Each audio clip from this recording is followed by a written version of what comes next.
She was trying to have me arrested on my own land. The flashing lights of the police cruiser lit up the barn as I stood there, stunned. My hands, still caked in mud, gripped the water valve tightly. I was only 3 days into life on my new ranch, the place I'd imagined as a peaceful haven, and now I was facing potential arrest at my own gate. Deborah Harrington, the self-declared queen of the HOA, jabbed her perfectly manicured finger at me, her face twisted with fury. "Handcuff him now, he's stealing our water." She had no idea her petty reign of intimidation was about to crumble, because this wasn't just about water, it was about standing up to bullies who think money makes them immune to the law. Let me know where you're watching from. Drop your state in the comments. I bet you've got your own HOA nightmare to share. I had saved for years to buy this 15-acre ranch out in rural Texas, chasing the dream of a self-sustaining life, far from the red tape of city planning and constant bureaucracy. I'm Jason Cooper,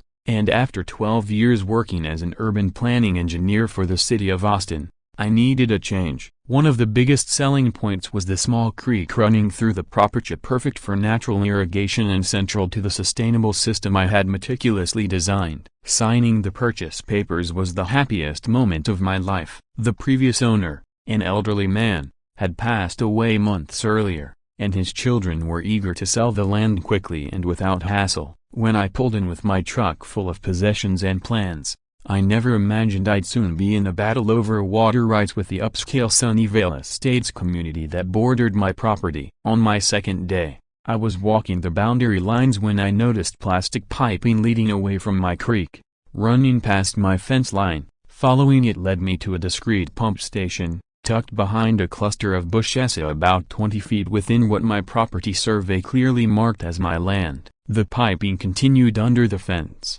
feeding into the artificial lake that was the centerpiece of Sunnyvale Estates, a posh neighborhood where homes started at $700,000. Being someone who understands property and water rights inside and out, I decided to approach the matter the right way. I called the number listed for the HOA office on a sign near the community entrance. I explained what I'd found and asked for a meeting to sort it out. The secretary seemed polite and promised someone would be in touch. That someone arrived less than 2 hours later, tearing up my gravel drive in a white Lexus SUV with Sunel 1 vanity plates, a cloud of dust trailing behind. Out stepped a tall woman in her mid-50s, sporting designer sunglasses and dressed like she was headed to a tennis court, though she clearly hadn't been near one. "I'm Deborah Harrington, president of the Sunnyvale Estates HOA," she declared, skipping any kind of greeting. "We got your message about the water system." Her tone dripped with entitlement, the kind that expects immediate compliance. When I calmly shared my concerns about the pump on my land and the creek water being diverted, her demeanor shifted from smug to outright scornful. "That system's been there for years," she scoffed. "The previous owner never had an issue with our arrangement." She waved her hand dismissively, like I was an irritating bug. "And let's be honest, your little farmhouse isn't exactly a boost to the neighborhood. If anything, you should be thanking us for keeping property values up despite your broken bar presence." I kept my cool. I told her that regardless of any past informal understandings, the creek and pump station were on land I legally owned. I was open to discussing a formal agreement, but as it stood, they were diverting water without permission, and their equipment was trespassing. Her eyes narrowed, she stepped in close, and the heavy scent of her perfume clashed with the earthy smell of the farm. "Let me make this clear," she hissed. "Sunnyvale residents expect a certain standard. Our lake is vital to our property values. Touch that water supply, and you'll regret moving here." With that,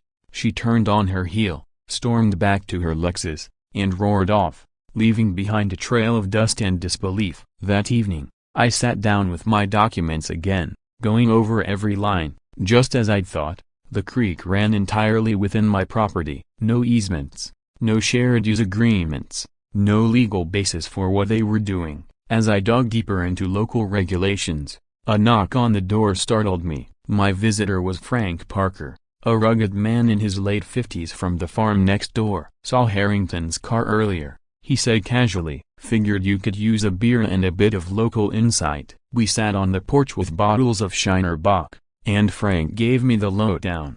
Deborah's been ruling that place like it's her personal kingdom for the last 8 years. Used to be a mid-level exec at some big real estate firm. Got friends in half the county of Facessa and she's not shy about using them. He took a long sip of beer. My wife and I had our own run-in with her when they tried expanding the HOA boundaries a few years back. The stress from that battle, combined with the constant construction noise, led to my wife's miscarriage.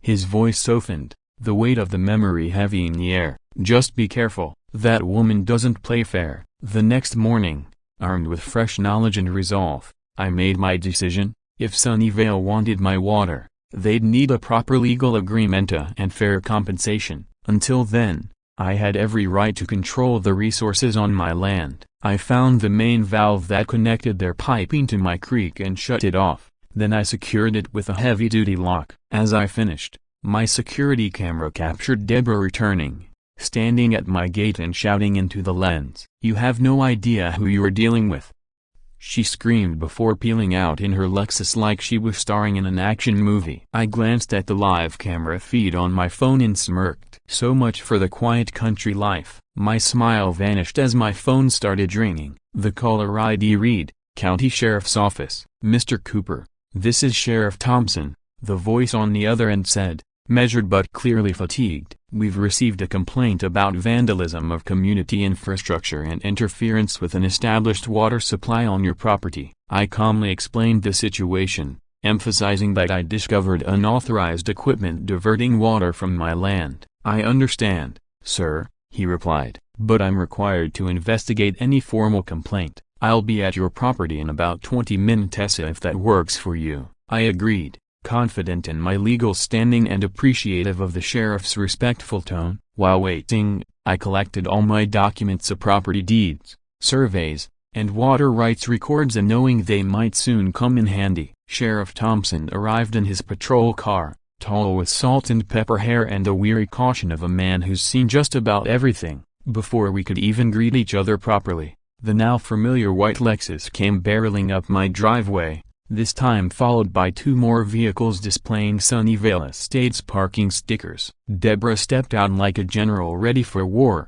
flanked by 2 men in polos embroidered with the Sunnyvale logo. Without asking for permission, they marched onto my property like they owned it. "Sheriff, I'm glad you're here," Deborah declared dramatically. "This man has deliberately sabotaged vital community infrastructure and is damaging our lake's ecosystem." A 4th vehicle pulled up. A county-marked SUV. Out stepped a balding man in his 60s, clipboard in hand. "Greg Sullivan, County Water Resources Manager," Deborah announced with thinly veiled satisfaction. "He'll explain the laws this farmer is breaking." Sullivan walked up with the air of someone used to having the final word. "Mr. Cooper, I understand you've interfered with an established water source. Under riparian customary rights, when a community has used a water source for years, it becomes a protected usage even across property lines." His tone was condescending, like he was explaining how a faucet works to a toddler. I kept my expression neutral,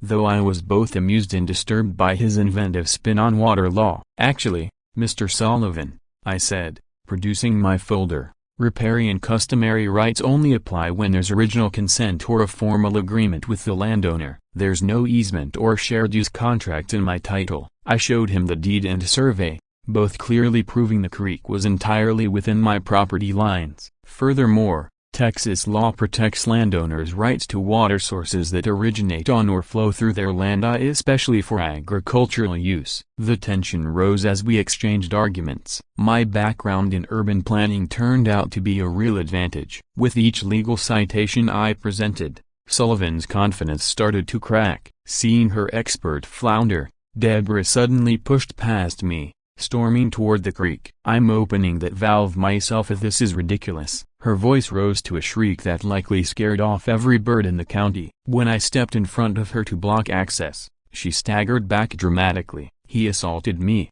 she screeched, though I hadn't even touched her. "Sheriff Williams, arrest this man." Sheriff Thompson raised his eyebrows at the false accusation and the fact that she got his name wrong. "Ma'am, I'm Sheriff Thompson," he corrected, and I witnessed the entire exchange. "Mr. Cooper never touched you." But Deborah wasn't listening. To everyone's shock, She whipped out her phone and dialed 911 in front of the sheriff. "I need to report an assault at the old Anderson property. Send officers immediately to arrest Jason Cooper." Sheriff Thompson's expression darkened as he stepped toward her. "Ma'am," he said in a low, firm voice, "this is obstruction of law enforcement." "Are you sure you want to go there?" She ignored him, continuing her exaggerated performance for the dispatcher. Meanwhile, Sullivan glanced at his phone, reading a message that instantly changed his posture. He cleared his throat awkwardly. "Perhaps there's an administrative solution here," he offered, his tone suddenly much softer. "Mr. Cooper,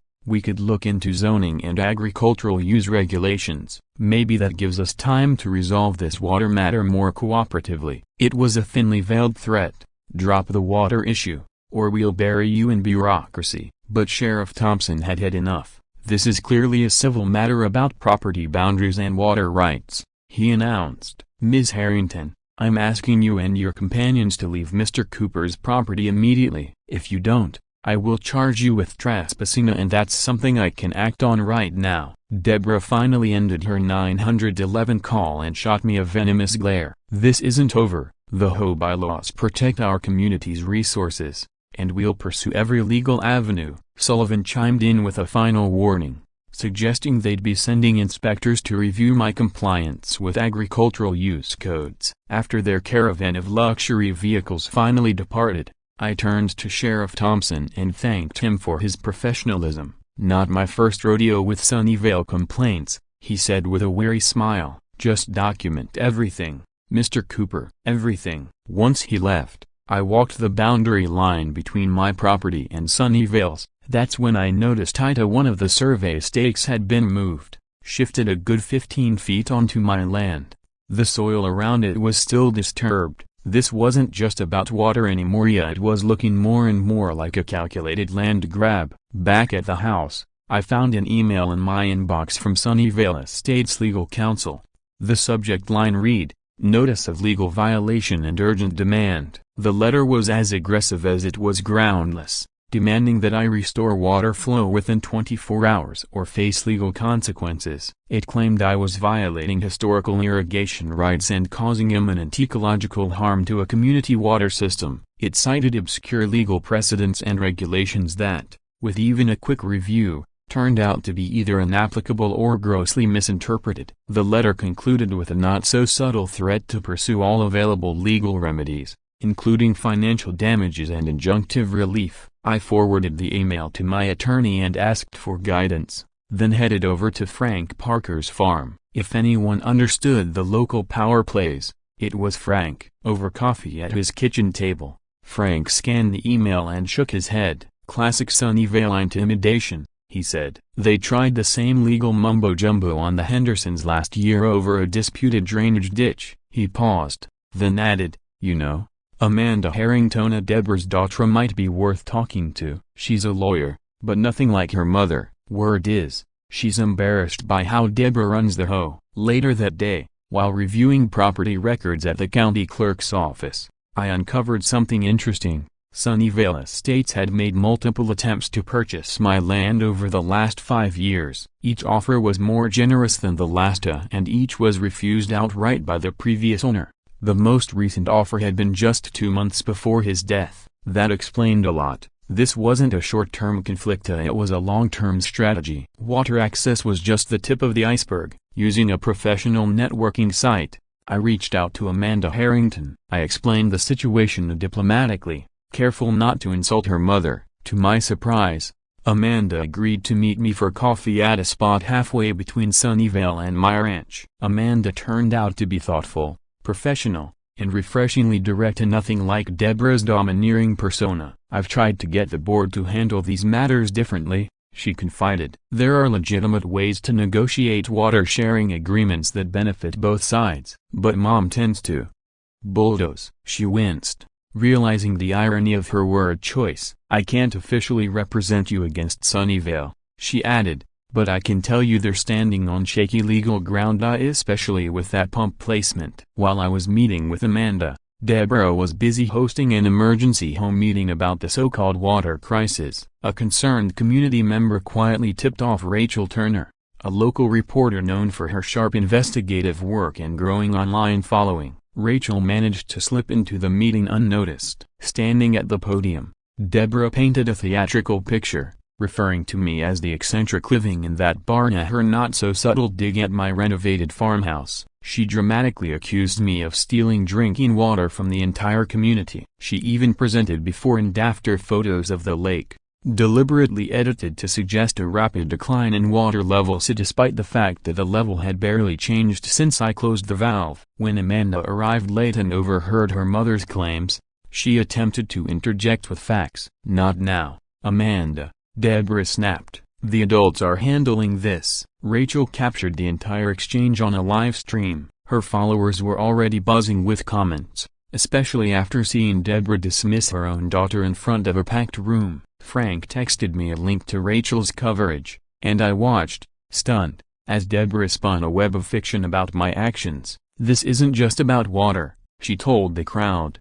"It's about preserving our way of life and protecting our property values from those who don't respect our community's standards." That was enough for me. I decided to show up myself, armed with documentation and survey maps. When I arrived at the Sunnyvale Community Center, a security guard at the door stopped me. "Home meetings are for residents only," he said stiffly. Rachel Turner spotted me outside and approached immediately, camera in hand. "Jason Cooper, the rancher at the center of today's water dispute," she said into the mic. "What's your response to the claim that you're endangering the Sunnyvale Lake ecosystem?" I remained calm, showing her the photos, property deed, and clear evidence of the unauthorized pump on my land. "I'm not opposed to a fair water sharing agreement," I said, "but it needs to be legal, balanced, and documented. What I'm against is someone taking what doesn't belong to them without asking." Rachel's interview went viral fast. Comments poured in,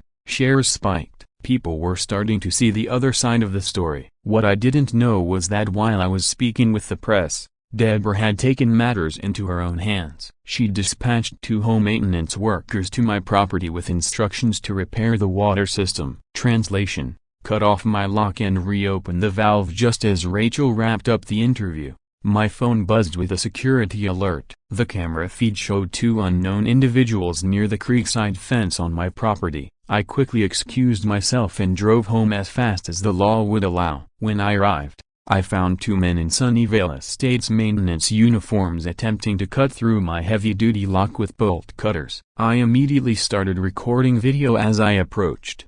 "Excuse me, you're trespassing on private property," I said firmly. "I need you to leave it now." The older of the 2 turned toward me, surprisingly defiant. "We have authorization from the County Water Authority to maintain this infrastructure," he claimed, gesturing vaguely toward a utility truck parked on the roadside. "This is essential maintenance of a public water system," added the other, who introduced himself as Greg Sullivan. Still filming, I told them they were mistaken if there was no public system on my private land, and Sullivan had no legal authority to access or alter anything here. They ignored me. One of them kept working on the lock, while the other tried to block my phone's camera. Fortunately, Sheriff Thompson arrived within minutes, responding to my urgent call. The moment he saw what was happening, he stepped in. "Unless you have a court order or legally recorded easement, you are not permitted to enter this property or tamper with any private infrastructure," he told them with clear authority. "This isn't just a civil matter anymore. This is criminal trespass and attempted destruction of private property." That got their attention. They finally backed off, muttering something about hearing from our lawyers as they left. Afterward, Sheriff Thompson advised me to increase my security measures and continue documenting everything. As he was heading out, I noticed a paper taped to my gate, a notice informing me that a county building inspector would be visiting the next day to investigate reported unpermitted construction violations. At precisely 9 a.m. the following morning, the inspector arrived, a clipboard in hand, demeanor rigid, in tone neutral to the point of robotic. His name badge read Robert Martinez, but his stiff formality and refusal to make eye contact gave the strong impression that he was acting on instructions likely from Greg Sullivan or someone at Sunnyvale Estates. I stayed calm and cooperative, walking him through the property and presenting copies of all permits for the minor renovations I'd completed. The previous owner kept meticulous records, I explained, handing him documentation for the barn conversion and electrical upgrades. And I've properly filed all paperwork for my agricultural improvements. Martinez said little, mechanically checking boxes on his form, snapping photos, and jotting notes with clinical detachment. Despite my thorough preparation, he flagged several supposed violations, all conveniently located near the disputed boundary with Sunnyvale. "Your chicken coop appears to be 8 inches too close to the property line," he stated, measuring from the newly moved stake I had discovered days earlier. "And this storage shed exceeds the allowable height for structures within 50 feet of a residential zone." I pointed out that, according to my official survey, both structures were within compliance when using the original, legal boundary markers. Martinez didn't respond. He simply made another note. "I'll be filing my report with the county office," he said. "You'll receive formal notification of any violations within 5 business days." As he drove away, a cold knot tightened in my stomach. This wasn't an isolated incident, it was beginning to look like a coordinated campaign. That afternoon, I contacted a professional surveying firm and paid extra for expedited service to formally document the property boundaries. They agreed to begin work the following day. In the meantime, I installed additional security cameras, focusing them along the fence line and near the creek. I activated motion alerts directly to my phone. The next morning, a certified letter from Sunnyvale Estates arrived. It listed fines for the alleged building code violations and threatened escalating penalties if I didn't cooperate regarding access to the water system. To make matters worse, it also cited possible daily fines for aesthetic violations visible from community property. A laughable claim, considering my ranch wasn't even part of the community. Though my ranch wasn't even visible from most of Sunnyvale due to a dense natural tree line, the HOA's letter cited aesthetic violations visible from community property. I was beginning to understand Frank's warnings about Deborah Harrington's tactics. Shortly after, the surveying team arrived. I walked them through the situation, showing the original property survey and pointing out the boundary markers that had clearly been relocated. "This happens more often than you'd think," the lead surveyor noted grimly, "especially when large developments border individual landowners. Let's get your boundaries officially re-established." By that afternoon, their results confirmed what I'd suspected. Sunnyvale Estates had encroached nearly 20 feet into my property along most of the shared boundary and not just at the creek. The displacement appeared to have occurred gradually over several years, with boundary markers being nudged bit by bit to avoid detection. This wasn't some accidental overreach or desperate bid for water. It was a calculated land grab. The surveying company compiled an official report, complete with GPS coordinates and county record comparisons, clearly outlining the true boundary. Armed with this evidence, I installed more cameras along the corrected property line, especially around the disputed creek and the unauthorized pump. That evening, Deborah arrived at my gate with several HOA board members in tow, all appearing bristling and indignant. "You need to remove those surveillance devices immediately," she demanded, her voice carrying across the yard. "They're aimed at community property and violate our residents' privacy." "Actually, Ms. Harrington," I replied evenly, holding up the new survey documents, "the cameras are aimed exclusively at my property, the same property your association has been encroaching on. If any of your residents are caught trespassing, that's not a privacy issue, it's a legal one." An older board member looked visibly uncomfortable. He cautiously suggested a compromise.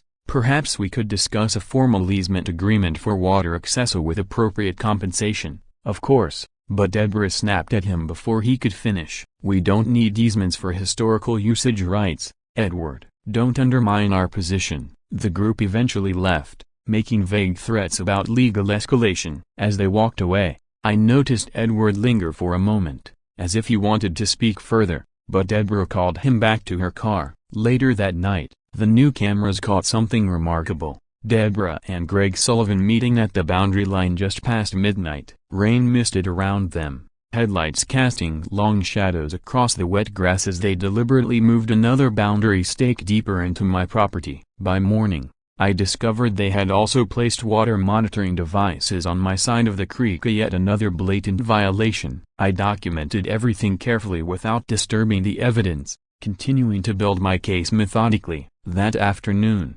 Rachel Turner reached out. She was interested in doing a deeper investigation into the entire dispute. "There's something off about this whole situation," she told me during our call. "HOAs can be aggressive, but coordinated boundary manipulation and covert resource appropriation? That's next level." I agreed to an interview and shared select evidence with her, including footage of the unauthorized pump and a survey confirming boundary encroachment. Rachel also collected water samples from upstream and downstream of the diversion point. "I'm sending these to an independent lab," she said, "in case they try to push a false narrative. With disputes like this, it's smart to have baseline water quality records." Meanwhile, Sunnyvale Estates launched a counteroffensive in the court of public opinion. They held a press conference where Deborah, now rebranding herself as an environmental advocate, made a dramatic appeal. The selfish actions of one individual should not be allowed to destroy a delicate ecosystem that hundreds of families rely on,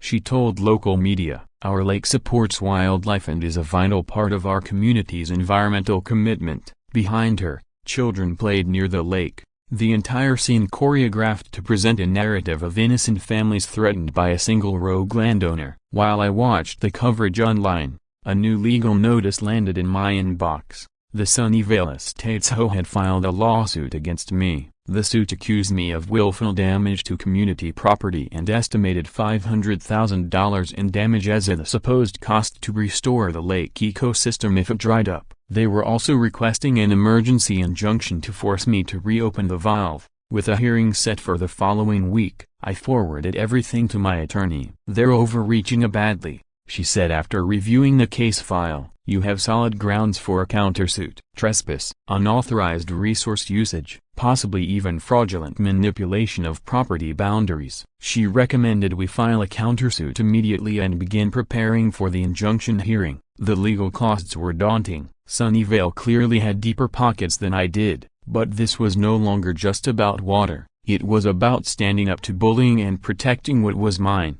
That evening, I received an unexpected text from Amanda Harrington. "I found something you need to know. This situation is worse than I thought. Can we meet?" We met again at the same quiet coffee shop. Amanda looked noticeably strained. "I can't be directly involved in your case against the HOA," she said, speaking in a hushed tone despite the mostly empty room, "but I found something disturbing while reviewing old HOA records." She explained that she discovered preliminary contracts between Sunnyvale Estates and a golf resort development company, dating back 3 years. The proposed plans included building an upscale golf course right on the land where my ranch now sits. "Mom promised the developers she could get that land," Amanda said bitterly. "They've already invested in design plans and environmental studies, based on her assurances." She showed me a scanned copy of a preliminary agreement, the developer's logo clearly stamped at the top. When the previous owner refused to sell,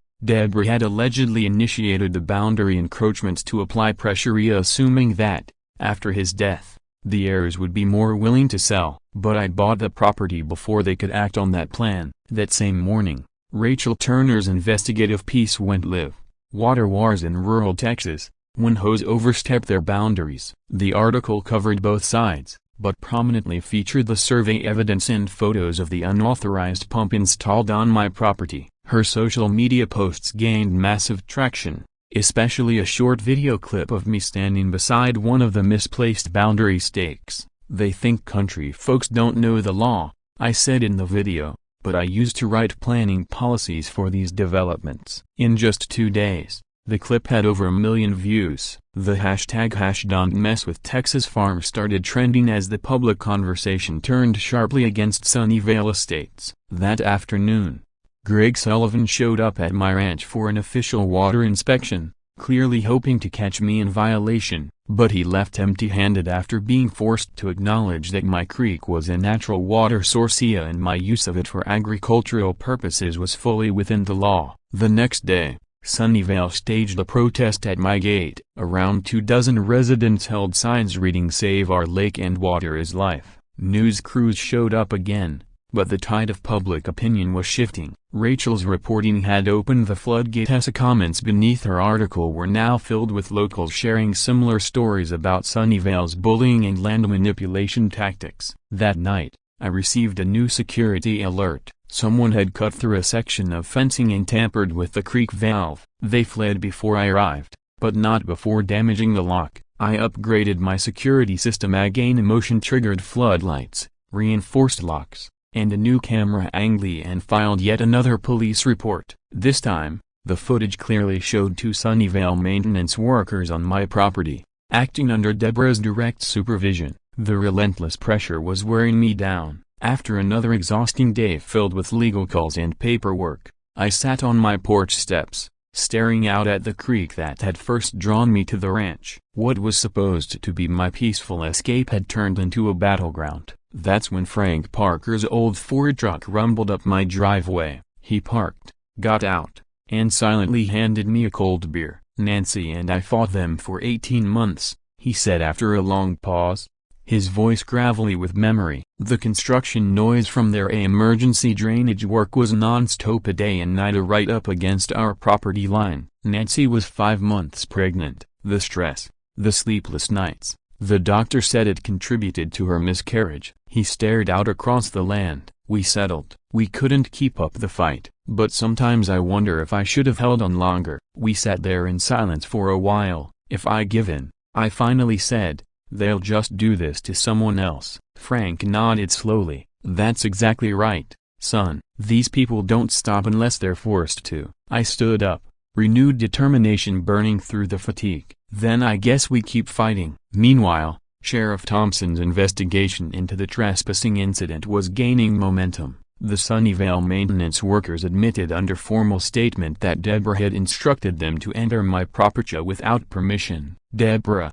undeterred, shifted tactics again. This time, she began spreading rumors that my farming practices were contaminating the local water supply. But Rachel's reporting had cracked her influence. Some residents began questioning Deborah's leadership, and divisions within Sunnyvale grew between the loyalists and those concerned about the legal and ethical damage she was causing. Amanda contacted me again, this time sounding genuinely shaken. "I found audio recordings," she said, "from a closed HOA executive session. My mom and several board members are on tape discussing a long-term plan to move boundary markers bit by bit years ago. They were plotting this all along." When I confronted Mom about it, Amanda added, voice trembling, "She just's a broken bar." She called it creative community expansion, Amanda said bitterly, and told me I didn't understand what it takes to maintain property value. Amanda had reached her breaking point, caught between loyalty to her mother and her own professional ethics. But after seeing the evidence of trespassing and boundary manipulation,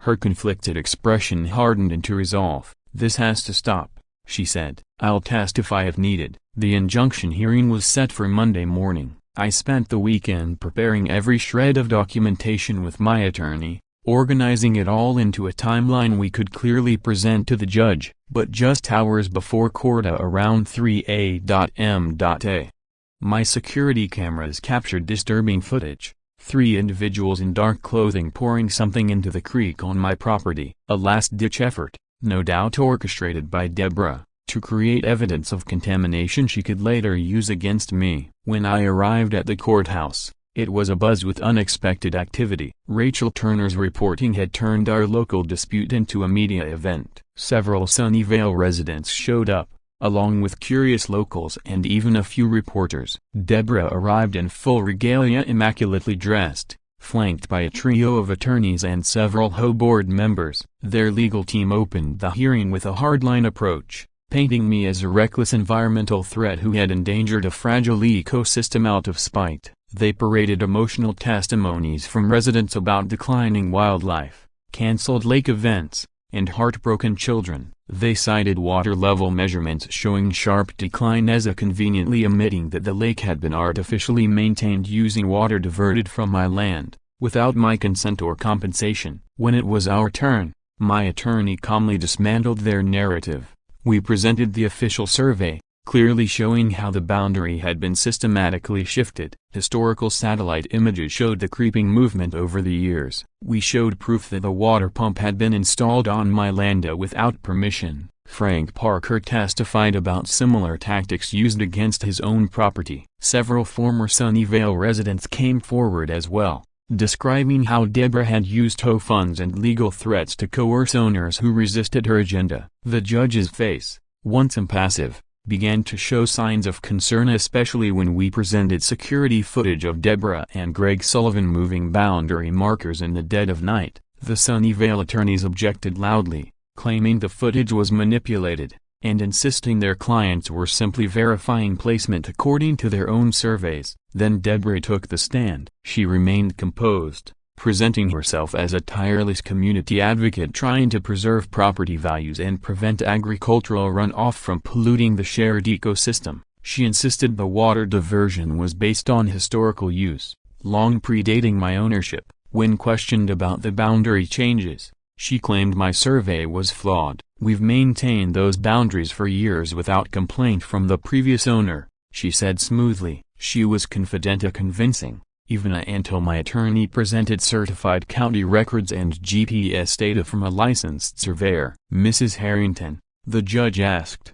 his voice growing sharp, "are you suggesting that professional GPS mapping and official county records are less reliable than your HOA's internal, unregistered survey?" For the first time, Deborah faltered. Her polished exterior cracked, just slightly. Then, just as the hearing seemed to be wrapping up, Sunnyvale's attorneys introduced what they called critical new evidence: HOA water test results showing elevated levels of harmful chemicals in the creek after it passed through my land. "This," their lead attorney declared dramatically, "is the real reason Mr. Cooper diverted the water. He is concealing contamination caused by his own farming activities." I was stunned. I hadn't used a single chemical on the land. The judge noticed my reaction and called a brief recess, giving my team time to review the sudden evidence. During the break, Rachel Turner approached my attorney and quietly handed over results from her own independent water tests, taken just days earlier. "There's something off here,"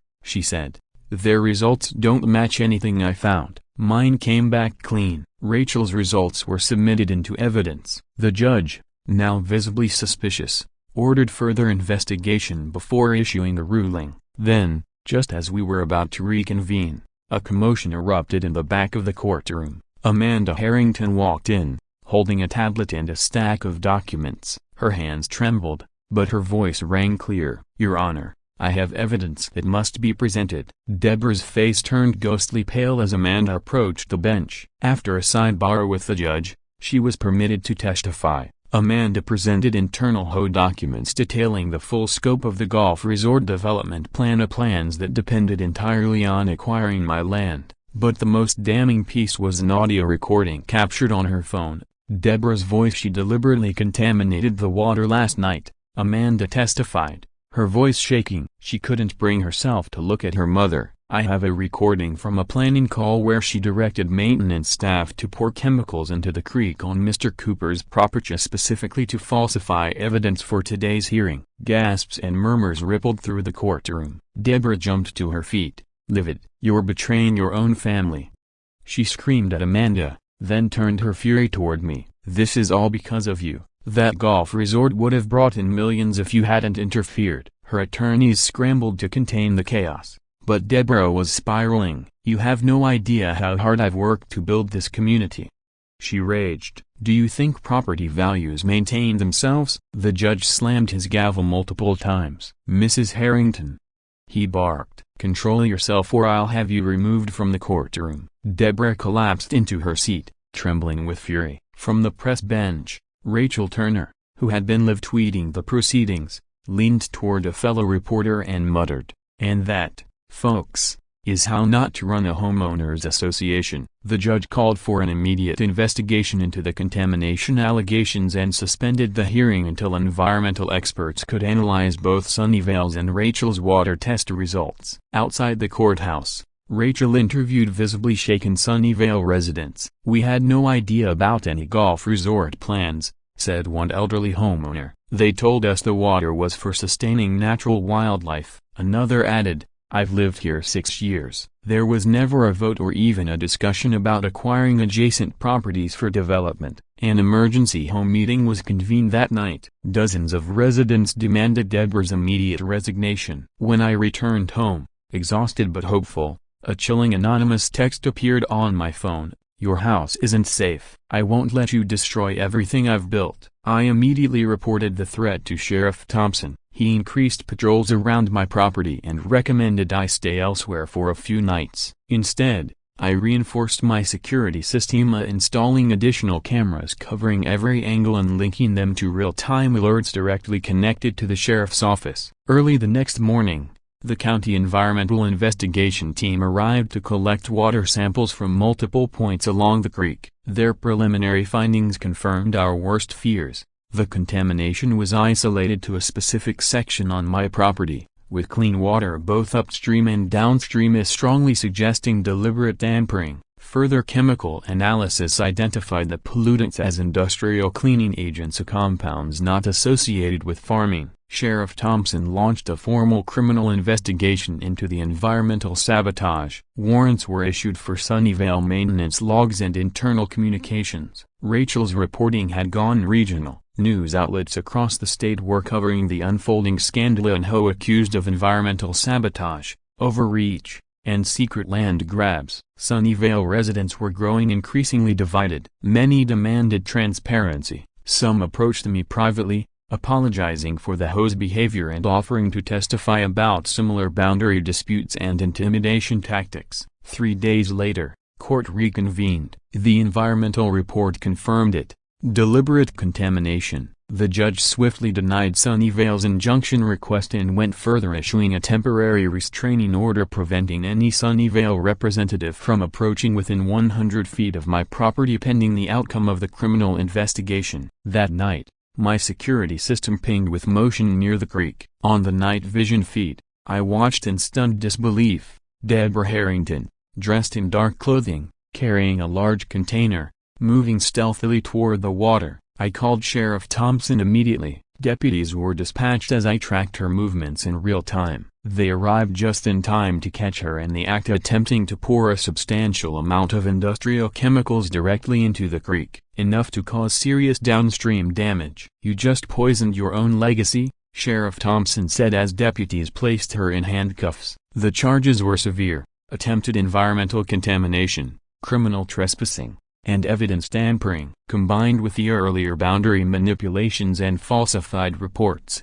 Deborah now faced multiple felony charges. In the aftermath of her arrest, the Sunnyvale HOA underwent a total overhaul. My countersuit went to court shortly after. The ruling was decisive. Sunnyvale was ordered to restore the legal property boundaries, pay damages for unauthorized water usage and encroachment, and formally relinquish any and all claims to water rights from my creek. The Golf Resort Development Company withdrew from the project entirely, citing irreparable community distrust and insurmountable legal barriers. Deborah was now facing a slate of criminal charges for environmental crimes, trespassing, and attempting to falsify evidence. And for the first time in a long time, I felt like the truth was finally rising to the surface. And just like the creek, now free to flow on its rightful course, Greg Sullivan quietly resigned from his county position after an internal investigation uncovered multiple conflicts of interest, most notably his repeated misuse of authority to favor developments tied to Deborah Harrington. His fall from grace marked the final unraveling of the old regime. In the aftermath,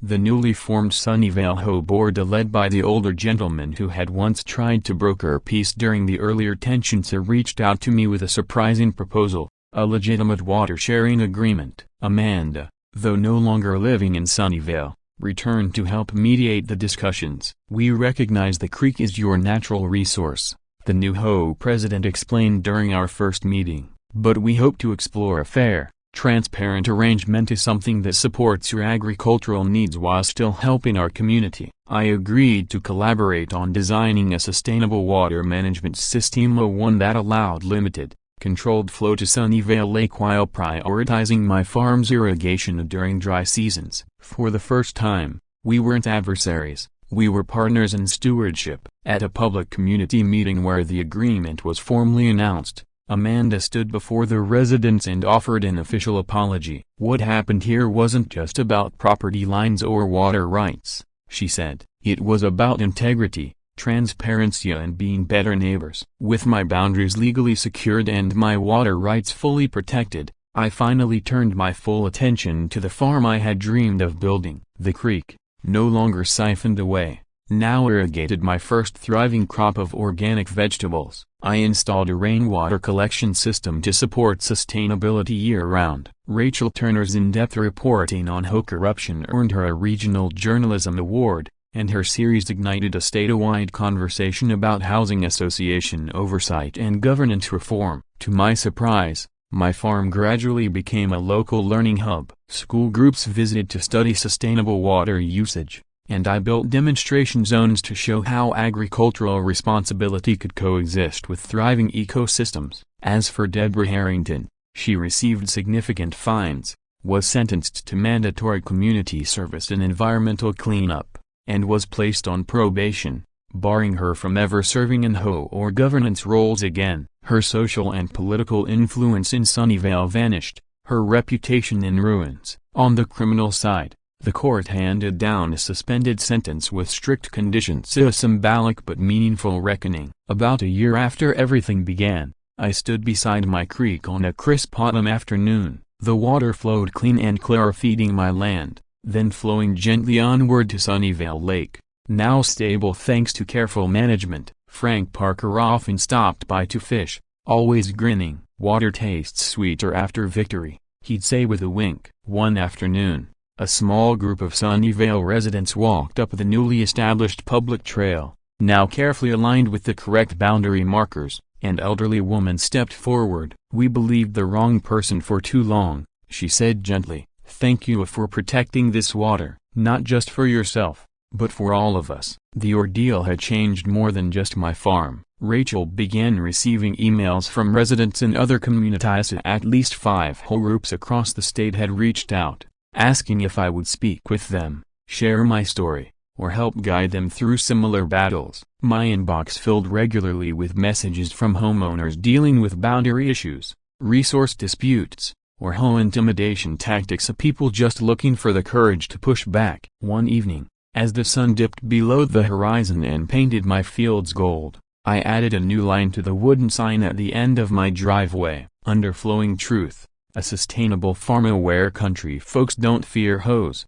I screwed in a smaller plaque, "No water theft, no HOA, just truth." The battle had cost me time, money, and the peaceful start I had imagined when I first moved here, but it had also given me something unexpected, a community built not on fear or control, but on respect, resilience, and a shared commitment to doing what's right. The creek continued its steady course through my land, a living reminder that some things are worth protecting, and not just for ourselves, but for everyone who might come after. If this story made you feel just a little better about your own choices or struggles, then we've done our job. Give it a like, and check out the next twist from Ya Stories.